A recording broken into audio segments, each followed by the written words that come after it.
আসবে বলে দাঁড়িয়েছিলাম চৌরাস্তার মোড়ে।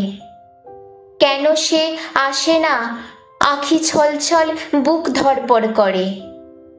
আমি যেমন ভাবি সেভাবে তেমন ভাবে কি?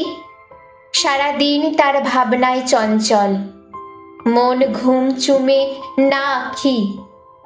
সে যে বাঁধল বাসা আমার মনের ঘরে।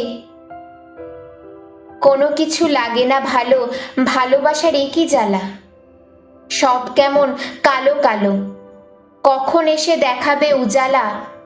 মোড়ের মানুষ কাছে না থাকলে শান্তি থাকে না অন্তরে।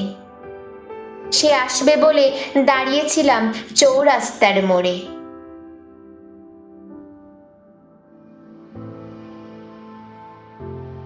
ফলো করুন গপ্পদ্বীপের আড্ডা ইউটিউব চ্যানেল।